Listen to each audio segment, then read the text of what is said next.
Et aujourd'hui, nous allons à Simore, dans le Gers, découvrir comment le bistrot s'est transformé en resto, voire en cabaret, mais tout en gardant son rôle social. Une série signée Delphine Gérard et Jean-Pierre Duns.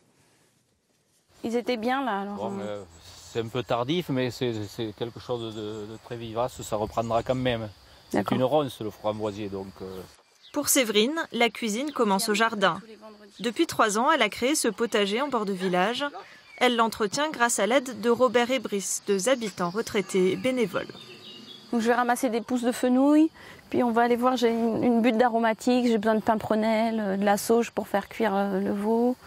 Inspirée des légumes et fruits de saison, elle apprend avec ses jardiniers expérimentés à travailler la terre pour en extraire le meilleur.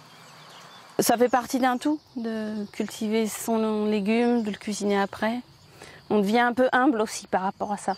Parce que quand on se rend compte du boulot que c'est. Les herbes fraîches font agrémenter la salade du jour.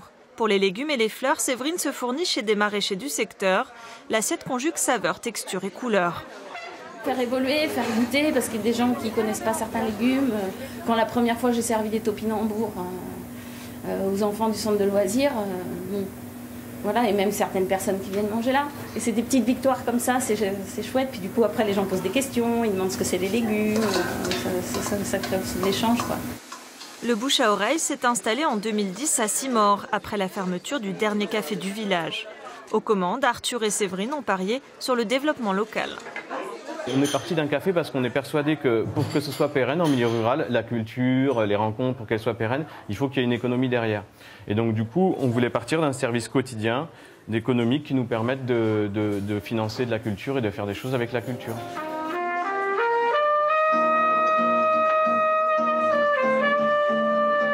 Une fois par semaine, la programmation musicale amène de nouvelles découvertes aussi éclectiques que le public.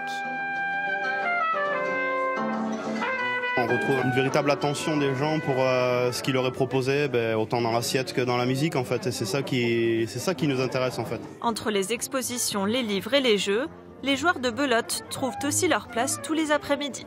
Moi je n'aime pas trop, moi, c'est tout. Et vous?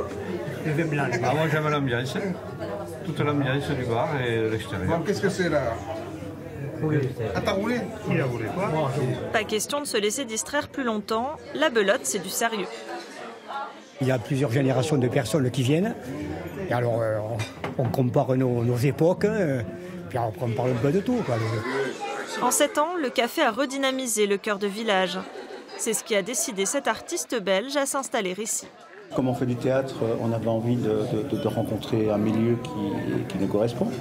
Et donc le bouche-oreille, mais c'est important, oui, c'est ce qui fait vivre le village, c'est ce qui permet les rencontres, c'est ce qui permet la convivialité.